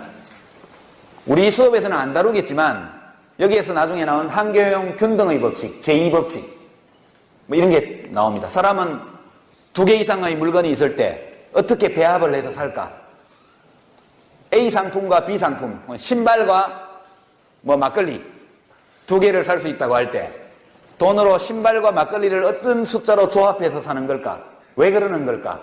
이렇게 말할 때 2개의 상품을 구입할 때 드는 비용이 화폐 한 단위당 그 두 제품이 주는 각각의 한계 효용이 같은 점까지 소비하면 최대 효용을 얻을 수 있다. 이것도 역시 대수학적으로 또는 기하학적으로 그냥 자동적으로 나오는 겁니다. 여러분이 관심 있으면 원론 교과서를 찾아보시기 바랍니다. 여기서 중요한 것은 이런 게 아닙니다. 이런 거는 여러분이 혼자서 다 공부해도 되고요. 여기서 중요한 것은 왜 여기 I자를 붙였을까? 왜? 만약 이 I번째 사람의 행복의 수준이 자기 자신의 소비량에만 달려있는 게 아니고 다른 사람의 소비량에도 좌우된다면 훨씬 복잡해지겠죠. 이 I번째 사람의 행복은 소비량의 함수인데 자기의 소비량, 자기 자신의 소비량의 함수일 뿐만 아니라 자기가 아는 CI 플러스 1번째 사람의 소비량, 내가 잘 아는 친구 또는 또 다른 우리 동네 어떤 아저씨 I 마이너스 한 번째 사람의 소비량, 그냥 말로 하면 나 말고 다른 사람들이 얼마나 소비하느냐가 나의 행복에 영향을 미친다. 이렇게 보면 문제가 굉장히 복잡해져요. 그렇죠? 실제로 어떠냐? 실제 인간은 영향을 받죠? 여러분은 안 받습니까? 받죠? 친구가 명품 가방 들고 다니면 괜히 신경질이 나거나 뭐 그럴 수도 있고요. 그죠? 사람은 끊임없이 주변을 살피는 존재입니다. 남들은 하루에 한 끼도 못 먹는데 나는 2끼 먹었다. 그러면 굉장히 행복하겠죠. 그죠? 남들은 하루 3끼 다 먹는데 나는 2끼밖에 못 먹어. 그럼 똑같이 2끼를 먹어도 굉장한 열등감과 불안 또는 불행감을 느낄 겁니다. 인간은 끝없이 타인과 자기를 비교하는 존재입니다. 이것은 아메바 시절부터 시작해서 이 수백만 년에 걸친 진화 과정 속에서 우리 몸속에 각인되어 있는 일종의 유전자의 본능에 따르는 느낌입니다. 그렇죠? 여러분이 10만 원짜리 밥을 먹고 있는데 집에서 불러가지고 출장 요리사 불러서 마당에서 먹고 있는데 집 앞에서 어떤 애가 굶어서 죽어가고 있단 말이죠. 여러분 같으면 밥 넘어가겠어요? 걔를 데려다가 밥을 먹이겠죠. 좀이라도. 나의 소비량이 줄어들어요? 그렇지만 그쪽이 더 행복하겠죠. 이것이 우리가 현실에서 보는 인간입니다. 아까 말한 두뇌 구조에서 R 부분이라는 이 파충류 시대의 그 기능도 있지만 대뇌 피질이 우리에게 명령하는 그런 본능이 있어요. 도와라. 다른 사람과 함께 살아야 한다. 이타적 행동을 자꾸 하도록 부추기는 그런 것이 있습니다. 인간은 실제로 이타적인 존재이기도 하죠. 이기적인 존재이지만. 그러니까 경제학에서는 이것을 인정할 수 없습니다. 인정하지 않아요. 이렇게 되기 시작하면 이론적인 모델을 만들 수 없죠. 여러분, 변수가 2개면 평면 공간에서 아까 그래프를 그린 것처럼 보여줄 수 있죠. 변수가 3개면 평면 공간에 그림을 그릴 수는 있겠죠. 입체처럼, 3D 애니메이션처럼. 그렇죠? 우리들의 두뇌가 허용하는 직관의 한계는 3차원까지입니다. 3차원. 4차원 이상은 쓸 수가 없죠. 만약 이 사람의 행복 수준이 C-1, C1, CI-1, CI, CI 플러스 1 3개의 변수가 있다면 이것까지 해서 4개가 되잖아요. 그럼 우리가 시각적으로 또는 추상적이지만 머릿속에서 그림을 그릴 때 맥시멈은 축이 3개예요. 3개. X축, Y축, Z축. 가로, 세로, 그리고 높이. 이것이 인간의 두뇌가 허용하는 최대치입니다. 4차원 공간이 있다고 그러죠. 물리학과 학생이 있나요? 예. 있을 겁니다, 아마. 예, 있을 건데 우리는 그걸 인지할 수 없어요. 예, 우리는 그걸 인지할 수 없습니다. 그러니까 경제학에서 변수가 4개가 되면 수학적으로도 대수학적으로도 모델을 만들기가 굉장히 어려워지고 가능은 합니다. 그러나 기하학적으로 이 모델을 보여줄 수가 없어요. 그래서 눈 딱 감고 이걸 없애는 거죠. 이렇게 해서 이 공리 또는 이 공리가 만들어집니다. 이것도 공리죠. 논증이 필요 없습니다. 그냥 이렇게 믿는 거죠. 우리가 경험적으로 보는 모든 인간은 아주 그냥 사이코패스 같은 예외를 제외하면 동정심, 연민, 연대의식, 유대감, 타인과의 접촉에 대한 욕구, 또 내가 저 친구를 도와주면 저 친구도 나를 언젠가 도와주겠지 하는 쌍방간의 호혜성에 대한 기대, 또는 심지어 뭔가를 보여줘야겠다. 내가 지금 어플라이 하고 있는 좀 구애 작전을 펼치고 있는 어떤 여성의 마음을 사기 위해서 한 10억 원쯤 어디 복지재단에 탁 기증해야겠다. 어떤 동기에 의해서건 인간은 이타적 행동을 합니다. 그러나 이 경제학의 세계에서는 일체 그것을 다 배제하죠. 경제학자가 심보가 나빠서 그런 것이 아니고 그냥 수학적으로, 기하학적으로, 대수학적으로, 기하학적으로 이론 모델을 만드는 것이 불가능하기 때문에 그렇게 하는 겁니다. 그래서 우리가 보는 인간은 이타적 행동과 이기적 행동을 함께 하는 존재이지만 경제학자들이 보는 호모 에코노미쿠스 경제인이라는 것은 언제나 자기 자신이라는 자기 자신의 행복, 만족, 이익이라는 한 가지만을 보면서 행동하는 이기적 인간으로 전제되고 묘사됩니다. 그래서 이런 제한성이 있다는 것을 여러분이 아시고 이 문제를 봐주십시오. 이 사람이 공급자 기업의 입장에서 기업은 뭐냐? 똑같이 대칭적인 겁니다. 기업은 자 이제 한번 이해를 해보죠. 소비자는 주어진 예산을 가지고 자기의 최대 만족을 끌어내기 위해서 행동하죠. 한계효용 체감의 법칙이 작용하고 있기 때문에 화폐 한 단위로 구입할 수 있는 여러 물건의 또는 서비스의 한계효용이 같은 점까지 되도록 여러 재화와 서비스의 구입량을 조합하면 그게 최적 선택이 됩니다. 생각을 해보세요. 기업은 뭐냐? 기업도 예산 제약이 있죠. 예산 제약. 기업의 자본금 또는 운영 자금의 한계가 있습니다. 그죠? 그걸 가지고 노동력을 고용하고 원자재를 사오고 기계를 임대하고 비용을 들이죠. 그죠? 그렇게 해서 이윤을 최대화하려고 노력합니다. 소비자는 자기의 효용을 최대화하기 위해서 노력하고 공급자는 자기의 이윤을 최대화하려고 노력하는데 둘 다 예산 제약선, 예산 제약을 받고 있죠. 그렇죠?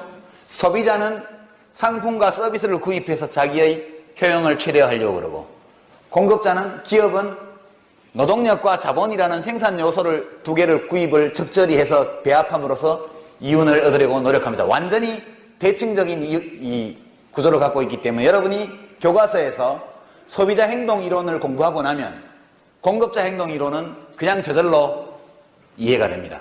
오늘 강의를 마치기 전에 한 가지만 더 수요 공급에 대해서만 이야기하고 오늘 강의를 맺을게요. 경제학계에 떠도는 우스갯소리 중에 앵무새도 경제학자가 될 수 있다, 이런 말이 있습니다. 앵무새는 말을 배우죠.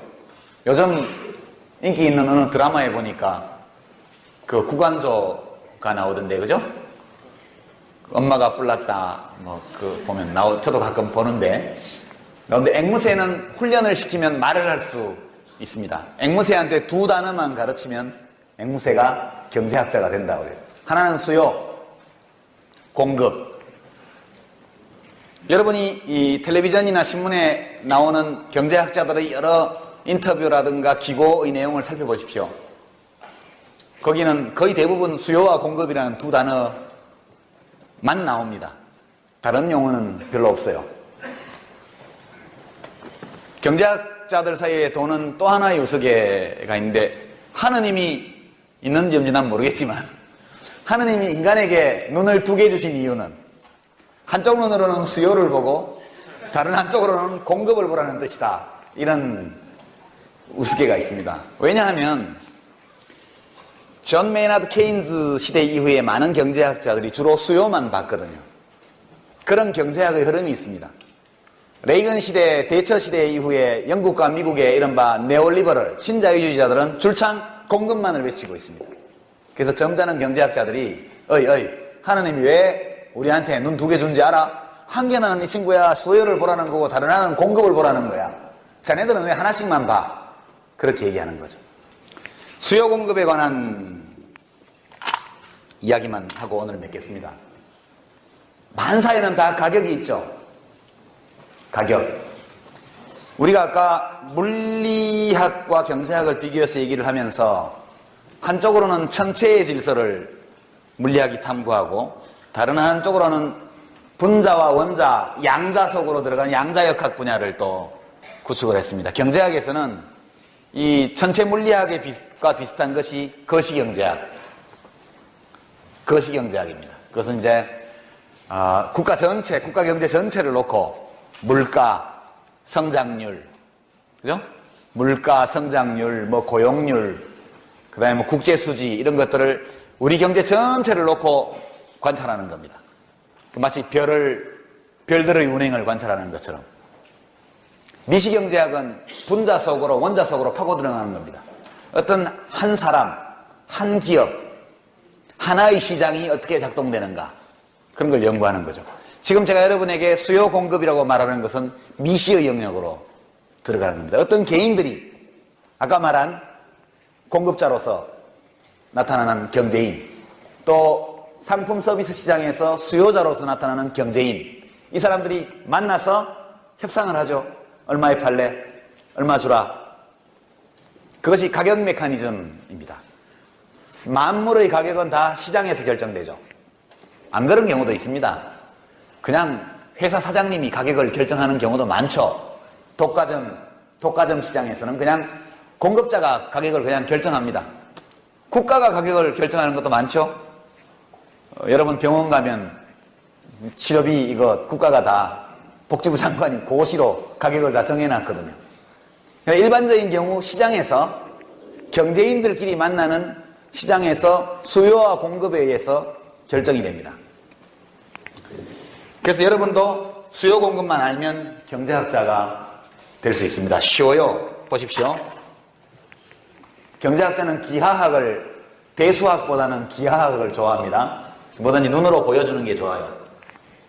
이 평면 좌표에서 이 가로축을 물량, 양, quantity, Q라고 적습니다. 세로축에는 price, 가격을 적어요. 아주 단순합니다. 여러분, 이게 이제 어떤 물건을 파는 사과, 운동화, 안경, 장식용 귀걸이, 장신구, 다 마찬가지입니다. 어떤 상품이 거래되는 하나의 시장에서 그 상품의 가격이 어떻게 결정되느냐. 이론적으로는 복잡하지만 단순하죠. 가격이 오르면 더 삽니까? 덜 삽니까? 덜 사겠죠. 사람들이 덜 찾습니다. 가격이 오르면. 왜냐? 그 물건 가격이 오르면 내 호주머니에 있는 돈이 액수가 줄어든 거하고 똑같잖아요. 이것을 소득효과다, 그렇게 얘기를. 소득 효과. 내 물건 값이 오른다는 것은 내 소득이 줄어드는 거하고 똑같으니까. 소득이 줄어들었으니까 덜 사게 되죠. 대체 효과. 이 물건이 비싸지면 맥주 값이 오르면 소주를 먹으면 되죠. 대부분의 상품들은 대체품이 있습니다. 대체품. 이게 너무 비싸면 다른 거를 하는 거죠. 그죠? 그 대체품이 있는 경우에는 이게 이렇게 올랐어? 다른 걸 사지 뭐. 그렇게 해서 수요가 줄어들게 되어 있습니다. 수요량이. 그러니까 가격이 여기 있을 때 소비자들이 이만큼을 수요했다 이런 얘기예요. 가격이 P0일 때 팔리는 양이 Q0였다 이런 얘기입니다. 수요량을 소비자들이 사려고 하는 게. 가격이 P1이 되면 올랐으니까 이게 이쪽으로 가겠죠? 소비자들이 덜 원하게 되겠죠. 여기 어디 있다고 합시다. 이게 Q2라고 그래요. 가격이 내리면 Q1, 여기를 P2라고 그러고 여기를 Q2라고 그럽니다. 이건 그냥 단순한 그림입니다. 말로 가격이 오르면 수요량이 줄어든다. 가격이 내리면 수요량이 늘어난다. 이걸 그냥 그림으로 해놓은 거예요. 그래서 이 세 점이 있다고 생각하면 수요 곡선은 이렇게 되는 겁니다. 여러분이 수요 곡선에 관해서 알아야 될 딱 한 가지는 가격이 오르면 수요량이 줄어든다. 그 한 가지예요. 기하학적으로 쓰면 수요 곡선은 우하향이다. 이렇게. 대수학적으로 쓰면 좀 더 깔끔하지만 여하튼 이렇게 쓸 수 있습니다. 공급은 어떨까요? 공급은 기업 입장에서 볼 때 시장에서 그냥 어떤 이유에서건 가격이 올랐어요. 그 물건이. 나도 100원에 팔던 것을 200원 받을 수 있어. 그러면 공급을 더 많이 하려고 그러겠죠. 더 많이 만들려고 그러겠죠. 돈이 남으니까. 새로운 공급자도 들어올 거고 기존 공급자도 더 많이 생산하려고 그러겠죠. 그러니까 공급은 여러분이 알아야 될 한 가지는 공급은 가격이 오르면 공급량이 늘어나고 가격이 내리면 공급량이 줄어든다. 그런 겁니다.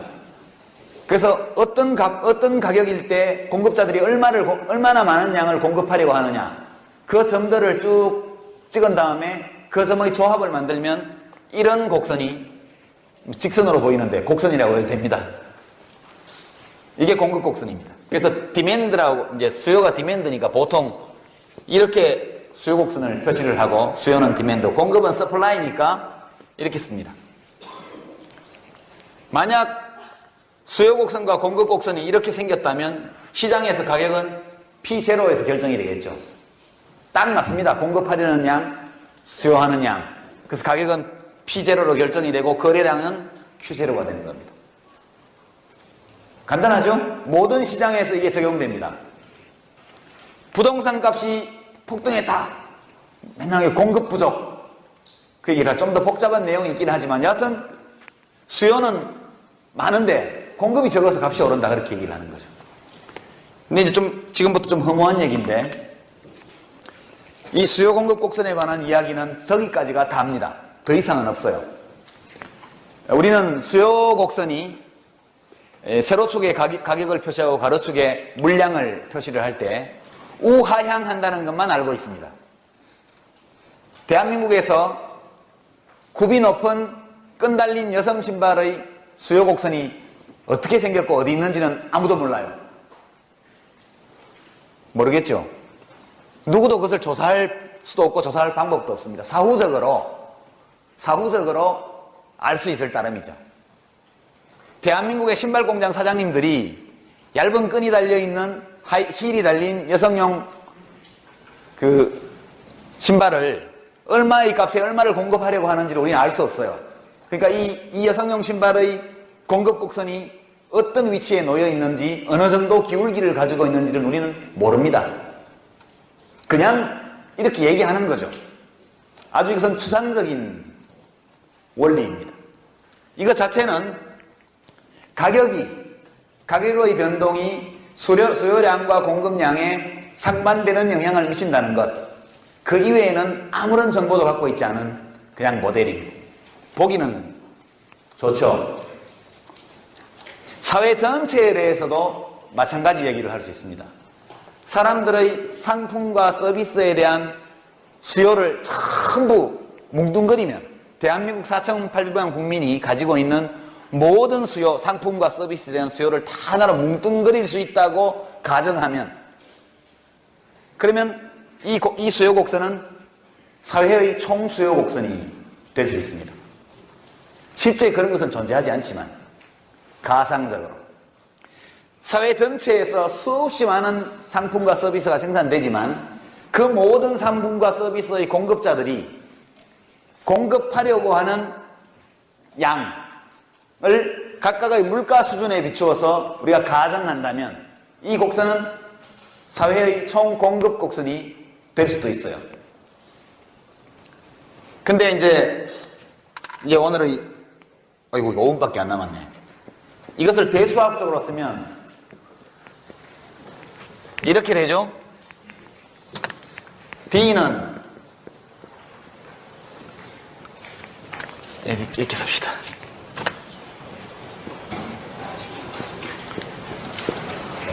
수요량은 가격의 함수다, 그런 뜻입니다. 그죠? 공급량도 가격의 함수가 됩니다. 다른 요소들은 하나도 살피지 않았고 오로지 가격과의 관계만 봤죠. 그죠? 이것을 여성용 하이힐 시장이라고 합시다. 날씨가 굉장히 더워졌어요. 발이 더우니까 이제 여성들이 가나다란 끈이 달려있는 시원한 신발을 신고 싶어 해요. 그래서 막 갑자기 수요량이 막 늘었어요. 그것은 이것과 관계가 없죠. 가격과 전혀 무관하게 다른 요인 때문에 수요량이 증가할 때, 그것은 이제 수요 곡선 자체가 이동한 걸로 간주합니다. shift. 이 위에서 왔다 갔다 하는 것은 movement. 곡선 자체가 이동하는 건 shift입니다. 이게 진실이 아니죠. 원래 수요는 뭐의 함수냐? i번째 상품의 수요는 그 상품의 가격의 함수일 뿐만 아니라 그 상품과 보완 관계에 있는 다른 상품의 가격의 함수이기도 하고 i-1. 예컨대 맥주가 막 갑자기 팔리면 마른 안주도 같이 나가겠죠. 그죠? 그 맥주 값이 막 오르면 갑자기 소주가 막 팔리겠죠. 소주 값은 소주의 공급량, 수요량은 맥주 값의 함수이기도 해요. 실제로 어떤 상품의 수요나 공급에 영향을 미치는 요소는 무지무지하게 많이 있습니다. 수십 가지, 수백 가지가 될지 몰라요. 그런데 딴 건 다 제끼고 그 상품 자체의 가격과의 관계에서만 본 겁니다. 박태원 선수가 수영에서 금메달을 따니까 갑자기 어린이 수영용품이 막 나기 시작해요. 그것은 어린이 수영용품의 원래 가격과는 전혀 무관한 수요량의 증가였거든요. 모든 가격대에서 수요량이 옛날부터 많아요. 수요 곡선이 어린이용 수영용구의 수요가 박태환 선수의 금메달 획득 때문에 오른쪽으로 쭉 이동한 겁니다. 많아진 거죠. 이런 것처럼 경제학은 무지무지하게 사태를 단순화시키는 수많은 가정들을 하고 모델을 만듭니다. 그러나 그 모델에서 나타난 결론은 모든 상황에 맞는 것처럼 전문가들이 써먹죠. 맞는 경우도 있지만 맞지 않는 경우도 대단히 많습니다. 오늘 우리가 뒤에는 수업이 없으니까, 그죠? 큰 펜은 안 되겠다. 하여튼 지금 호모 에코노미쿠스, 이기적 인간, 합리적 행동, 수요, 공급, 그죠? 수요량, 공급량, 가격 등등에 대한 기본적인 이야기들을 했습니다. 이 개념들은 앞으로 우리가 이 문제를 다룰 때 날마다 여러분과 제가 입에 올려야 될 영어들입니다. 너무 좀 오늘 재미없었나요? 어려웠나요? 자, 이 모든 것을 외우지 않아도 됩니다. 여러분의 머릿속에 오로지 이해만 하면 돼요. 이해만. 이 개별적인 개념의 뜻과 그 개념들 사이의 관계, 그것만 여러분의 머릿속에 남아있으면 앞으로 우리가 다른 주제들을 탐색할 때 훨씬 더 힘을 덜 들이고 설명할 수 있을 겁니다. 그리고 앞으로도 주제들을 다루어 나가는 과정에서 추가적으로 우리가 배워야 될 개념이 있으면 그때그때 배워나가도록 하죠. 마지막으로 드릴 말씀은 이 경제학자들이 이야기하는 합리적 경제인이라는 것이 마음에 들지 않아도 또 실제 우리가 현실에서 경험하고 관찰하는 그런 개인들과 다르다 할지라도 이론적으로 이렇게 구축되어 있기 때문에 그것을 받아들이라는 것이죠. 이것을 거부하게 되면 앞으로 다룰 모든 주제에 대한 어떤 이론적인 탐색도 불가능하기 때문에 대수학적, 기하학적 한계로 인해서 폭넓게 이타적 인간을 다루지 못하는 그런 경제학에 대해서 여러분이 너그러운 마음, 이타적인 마음을 가지고 봐주시기를 부탁을 드립니다. 자, 그럼 다음 주에 만나도록 하겠습니다. 고맙습니다. 오늘은 지금부터 한 1시간 남짓 시간에 걸쳐서 경제학의 기본 개념에 대해서 이렇게 같이 생각해보는 시간을 갖도록 하겠습니다. 여러분이 경제학 교과서를 펼쳐보면 어떤 교과서든 다 그럴 겁니다. 이런 표현이 나오죠. 경제학은 어떤 학문인가? 답을 알고 있는 학생들이 많죠. 경제학은 선택에 관한 학문이다, 이렇게 나옵니다.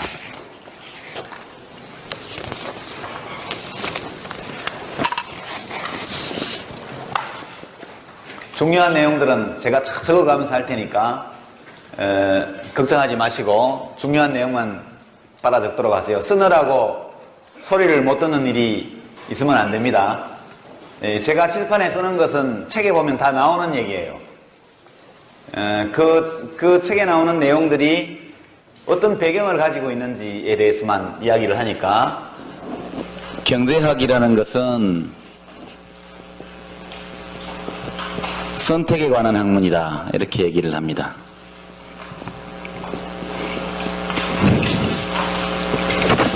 오늘 이 시간에 우리가 함께 한 번씩 이야기해 볼 어휘, 단어, 개념 이런 것들은 대부분 앞으로 우리가 이번 학기 강의에서 여러 번 쓰게 될 용어들입니다. 무엇에 관한 선택을 하느냐 하면 이제 이거 다 아는 얘기죠. 한쪽에는 유한한 자원 이렇게 돼 있고 또 한쪽에는 무한한 욕망 이렇게 되어 있습니다. 욕망은 무한하고 욕망을 충족시키는 데 쓸 수 있는 자원은 한계가 있다. 그럼 거기서 자동적으로 선택이라는 문제가 나오게 되죠. 그 경제학자들은 이 문제에 관해서 늘 인간은 자원이 유한하다는 그런 환경에서 자기의 행복을 최대한 키우고 싶어하는 그런 욕망을 갖고 있기 때문에 잘 선택해야 된다. 유한한 자원을 어떻게 쓸 것인지를 잘 결정해야 무한한 욕망을 최대한 충족시킬 수 있다. 그래서 경제학은 그 선택을 연구하는 학문이다. 그렇게 이야기를 합니다.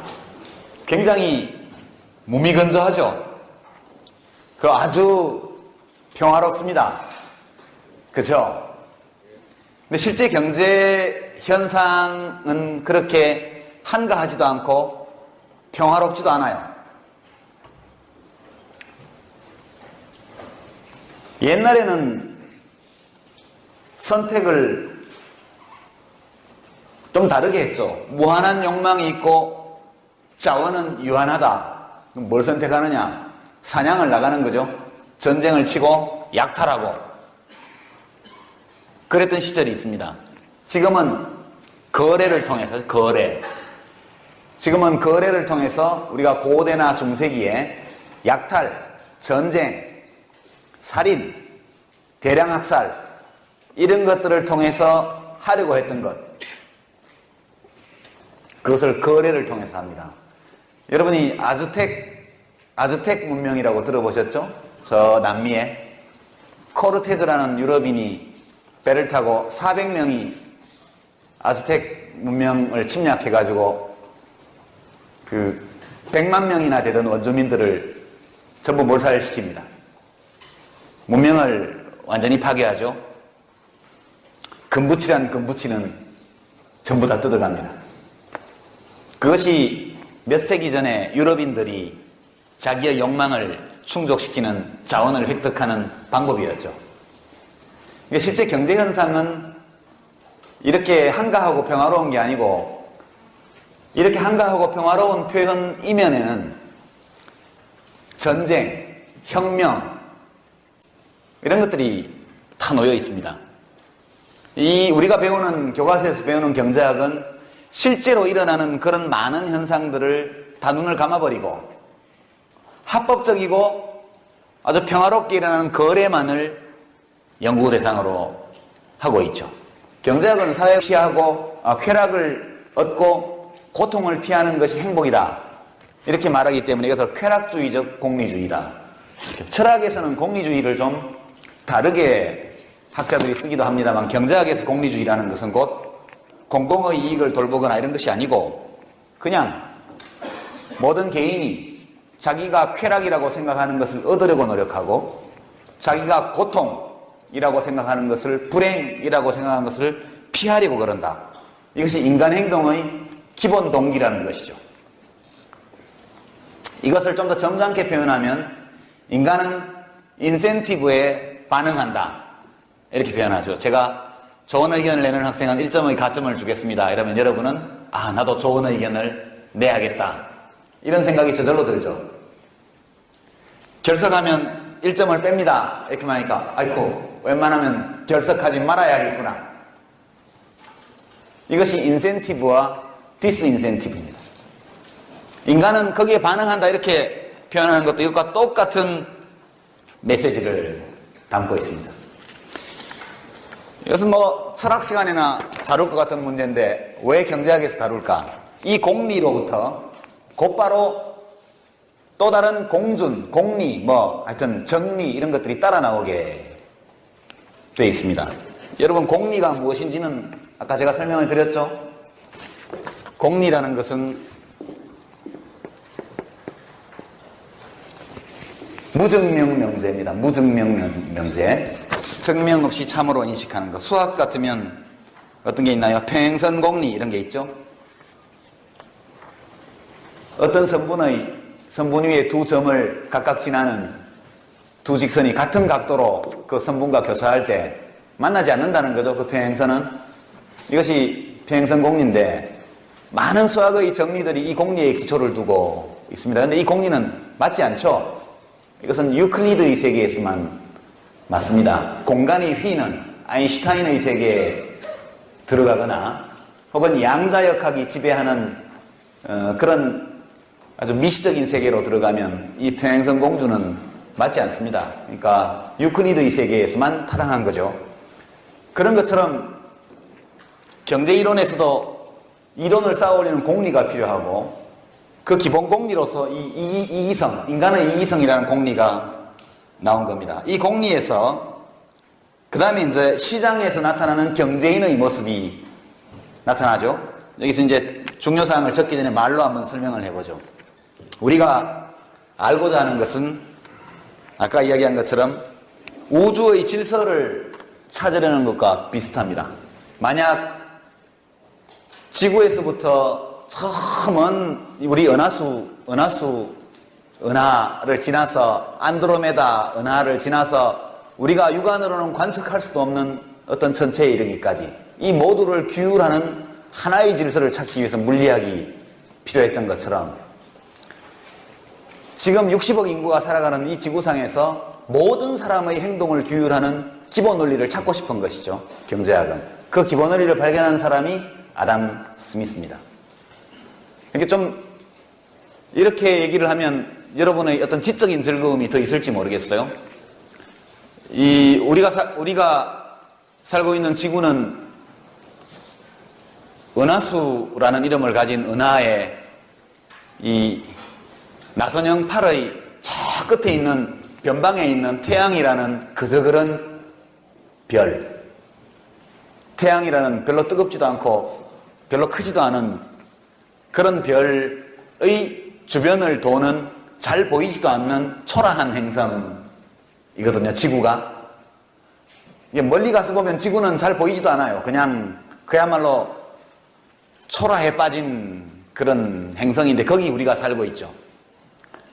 그 우리는 다른 어떤 행성에 생명이 있는지를 아직 모릅니다. 우리가 알고 있는 모든 행성 중에서는 지구가 유일하게 지성을 가진 생물이 사는 공간입니다.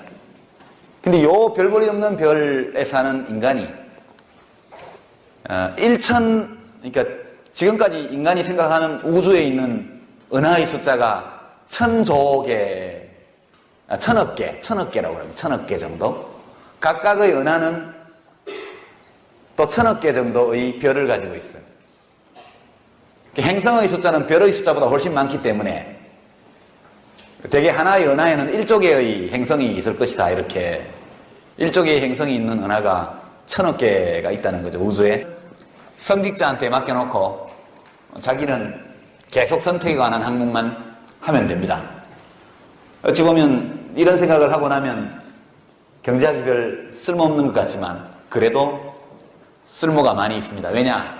거의 모든 인간들이 다 무한한 욕망을 조금이라도 더 충족시키는 것을 행복으로 알고 그렇게 선택하기 때문에 사람들이 그렇게 행동하니까. 그러니까 더 많은 것을 얻고자 하는 욕망, 더 많은 자리를 차지하고자 하는 욕망, 다른 어떤 경쟁 대상과의 게임에서 이기려고 하는 욕망, 이런 것들은 생물에게 본원적으로 주어진 것이죠. 아메바에서 인간에 이르기까지. 이것은 벗어날 수 없는 것 같습니다.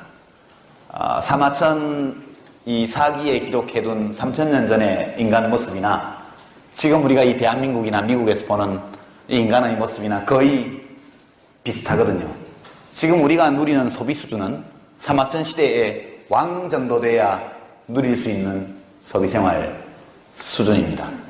그러나 만족을 모르죠. 풀과 나무에서부터 인간에 이르기까지 이 행성에 존재하는 모든 생물의 DNA는 같은 언어로 쓰여져 있거든요. 4가지 생물학적 언어로 기록되어 있습니다. 그러니까 거슬러 올라가면 아메바가 우리의 조상인 거죠. 그렇습니다. 하여튼 인간은 무한한 욕망을 가지고 있고 그걸 조금이라도 더 충족하기 위해서 애쓰는 그런 존재가 맞습니다. 이 경제학에 대한 정의의 밑바닥에 깔려있는 공리는 아까 말한 것처럼 인간은 이기적이다라는 공리입니다. 또는 합리적이다. 이것은 같은 말입니다. 여러분은 경제학자들이 합리적 행동이다라고 이야기할 때 그 합리적이라는 표현 속에 도덕적으로 올바르다든가 인간적으로 이해할 만하다든가 이런 내용이 전혀 담겨있지 않다는 점에 유념하시기 바랍니다. 경제학에서 합리성이라는 것은 이기성과 같은 뜻입니다. 이기적으로 행동하는 사람이 합리적인 사람인 거죠. 그래서 인간을 가리켜서 호모 에코노미쿠스 이렇게 말을 합니다. 경제인. 이 경제인을 좀 더 구체적으로 설명하면 경제학 교과서에 등장하는 인간 또는 개인은 어떤 존재냐? 인간은 왜 사느냐? 라고 말할 때 철학적으로 보면 인간은 행복을 추구하기 위해서 산다. 이렇게 말합니다. 이것은 우리 헌법 제10조에도 있는 내용이죠. 모든 국민은 인간으로서의 존엄과 가치를 가지며 행복을 추구할 권리를 가진다. 국가는 개인의 불가침의 권리를 보장할 책무를 진다. 이렇게 되어 있습니다. 우리 헌법에도 인간은 행복을 추구하기 위해서 태어난 존재로 되어 있습니다. 근데 문제는 그 다음인데 그럼 행복이란 뭘까? 아주 단순하게 정리하면 행복이란 쾌락을 추구하고 쾌락을 얻고 고통을 피하는 것이다. 그렇게 말할 수 있습니다. 이것을 쾌락주의적 공리주의라고 얘기하죠. 이것을 아주 철학적으로 정식화한 사람은 제레미 벤담이라는 철학자입니다. 영국 철학자.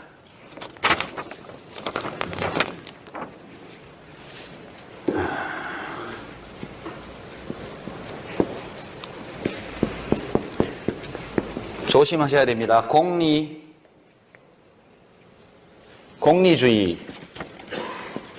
공리주의라고 말할 때 이거를 이렇게 생각하면 안 됩니다. 공리주의, 그러니까 공공의 이익을 중요시하는 사상, 이렇게 생각해요. 그게 아닙니다. 공리주의, 이익을 추구하는 주의를 말합니다. 이것은 이제 유틸리테리어니즘이라고 얘기합니다. 유틸리테리어니즘, 공리주의, 이익을 쫓는 주의입니다. 근데 우리가 이 작은 행성에 살면서 뉴턴이 발견한 것이 뭐냐?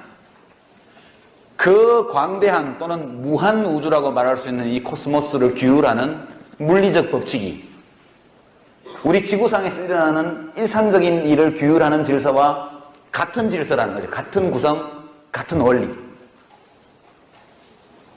그러니까 이 원리를 발견했을 때 그 뉴턴이 느꼈던 희열, 기쁨, 이런 것들을 여러분이 좀 상상이 되십니까?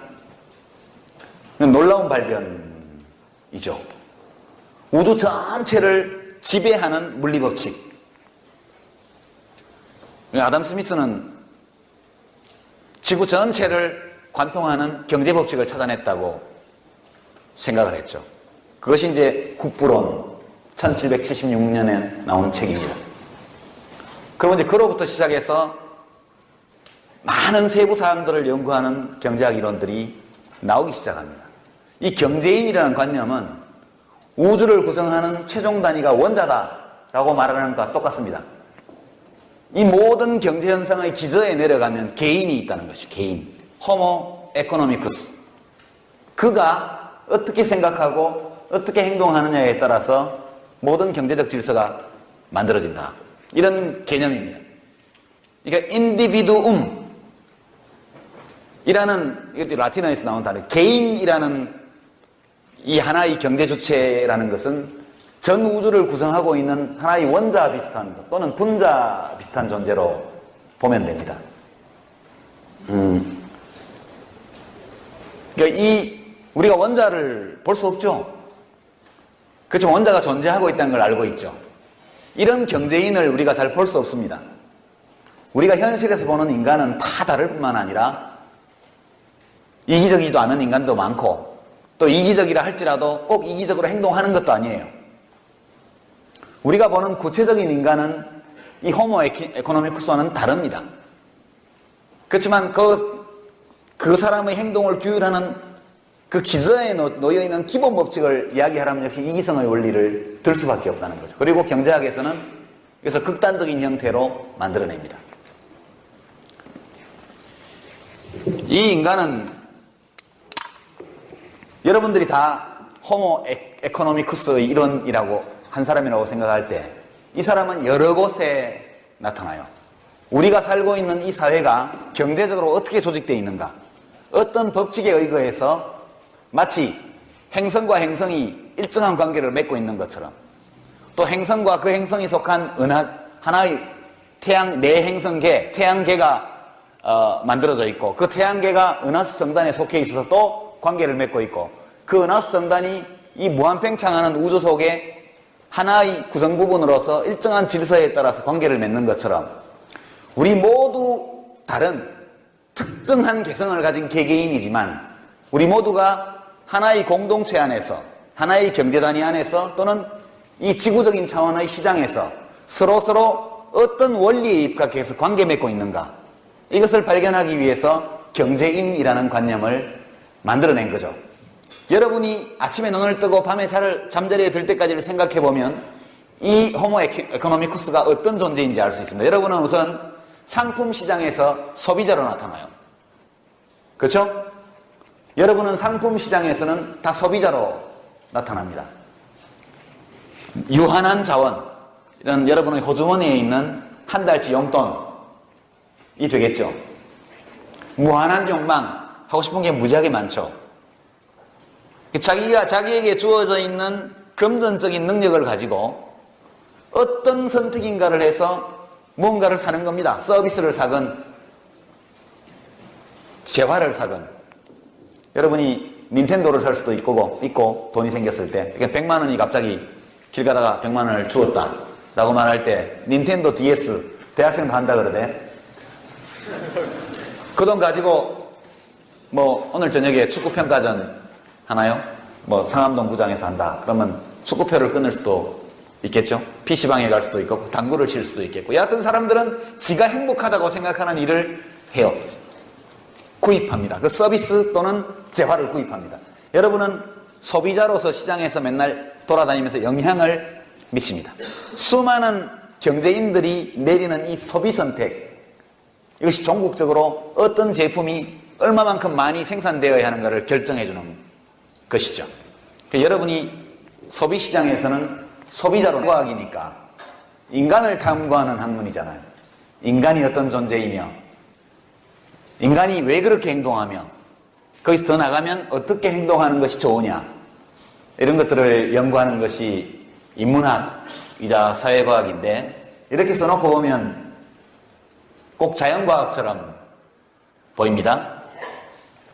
앞으로 우리가 보게 되겠지만 여러 가지 방정식이 나오고 그래프가 나오고, 그리고 최적화, 옵티마이징 이라고 해가지고 이런 곡선과 이런 직선이 어느 점에서 이렇게 접하는 점이 최적점이고, 뭐 조건이 변하면 이 직선이 이렇게 이동하고 저 곡선이 저렇게 이동해서 새로운 균형점에 도달한다, 이런 얘기들을 하고 있죠. 얼핏 보면 물질을 연구하는 학문 같아요. 그렇지만 경제학은 인간에 관한 학문입니다. 농담 삼아 하는 얘기지만 도대체 인간은 왜 자기의 무한한 욕망을 충족시키려고 할까요? 주어진 거죠. 주어진 본성입니다. 인간은 만족을 모릅니다. 그래서 멈추지 않죠. 가는 데까지 끝까지 갑니다. 저것을 멈추려고 많은 종교 지도자들이 노력을 하죠. 가지려고 하지 마라. 비워라. 비울수록 행복해진다. 그래서 우리가 행복을 수학적으로 표현하면 자원과 욕망의 함수라고 말할 수 있습니다. 우리가 원하는 것이 행복이라면 이 행복은 수학적으로 표현하면 function of 뭐의 함수다 라고 얘기할 때 자원을 resource라고 하고 욕망을 desire라고 한다면 이렇게 할 수 있겠죠. 이건 이제 implicit한 암묵적인 함수고, 그냥 explicit하게 대외적으로 표현하게 쓴다면 행복은 어떤 상수를 곱하고 여기에다 분모에다가 욕망을 넣고 위에다가 자원을 넣으면 이게 적당한 행복 방정식이 될 수 있겠죠. 그러니까 자기가 충족하고자 하는 욕망 가운데 얼마만큼을 충족시켰느냐, 그 비율을 나타내는 거고, 거기 적당한 상수를 곱하면 어떤 사람의 행복도를 재일 수 있을 겁니다. 근데 참 재밌는 것이 이게 무한하다고 했잖아요. 그죠? 무한하죠? 이 R은 유한한 숫자죠. 그럼 이 좌변에 뭐가 되죠? 0이 됩니다. 0. 행복하지 않아요. 우리가 무한한 값을 분모에 넣고 분자에 유한한 어떤 값을 넣을 경우에 그것이 아무리 큰 숫자라 할지라도 나누면 0이 되죠. 그러니까 실제 경제학이 아무리 선택을 잘 해봐야 별로 사람을 행복하게 만드는 데는 의미가 없다.